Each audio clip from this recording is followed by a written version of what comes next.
بسم اللہ الرحمن الرحیم۔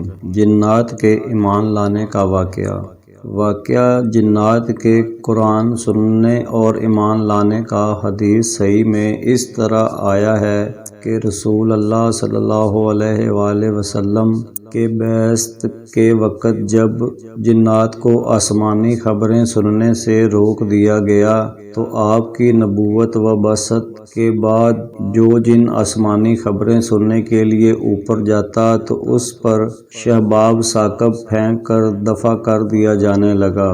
جنات میں ان کا تذکرہ ہوا کہ اس کا سبب معلوم کرنا چاہیے کہ کون سا نیا واقعہ دنیا میں ہوا ہے جس کی وجہ سے جنات کو آسمانی خبروں سے روک دیا گیا۔ جنات کے مختلف گروہ دنیا کے مختلف خطوں میں اس کی تحقیقات کے لیے پھیل گئے۔ ان کا ایک گروہ حجاز کی طرف بھی پہنچا۔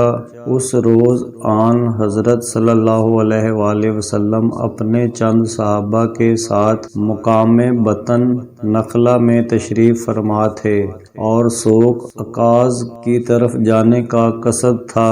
عرب کے لوگ تجارتی اور معاشرتی امور کے لیے مختلف مقامات پر خاص ایام میں بازار لگاتے تھے جس میں ہر خطے کے لوگ جمع ہوتے، دکانیں لگتی اور اجتماعات اور جلسے ہوتے تھے جیسے ہمارے زمانے میں اسی طرح کی نمائشیں جا بجا ہوتی ہیں۔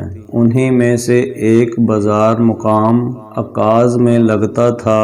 رسول اللہ صلی اللہ علیہ وآلہ وسلم غالبا دعوت تبلیغ اسلام کے لیے تشریف لے جا رہے تھے۔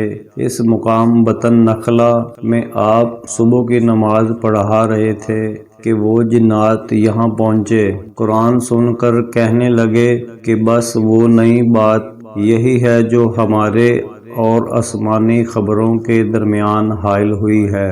اور ایک روایت میں ہے کہ وہ جنات جب یہاں آئے تو باہم کہنے لگے کہ خاموش ہو کر قرآن سنو۔ جب آپ نماز سے فارغ ہوئے تو اسلام کی حقانیت پر یقین و ایمان لا کر اپنی قوم کے پاس واپس آ گئے اور ان کو اس واقعہ کے اصلی سبب کی اور اس کی خبر دی کہ ہم مسلمان ہو گئے، تم کو بھی چاہیے کہ ایمان لے آؤ۔ مگر رسول اللہ صلی اللہ علیہ وآلہ وسلم کو ان جنات کے آنے جانے اور قرآن سن کر ایمان لے آنے کی خبر نہیں ہوئی، یہاں تک کہ وہ سورہ جن کا نزول ہوا جس میں آپ کو اس واقعہ کی خبر دی گئی۔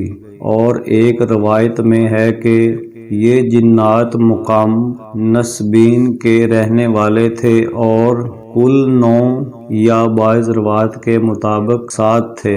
جب انہوں نے اپنے قوم کو یہ خبر بتائی اور ایمان لانے کی ترغیب دی تو پھر ان میں سے 300 اشخاص اسلام لانے کے لیے حاضر خدمت ہوئے۔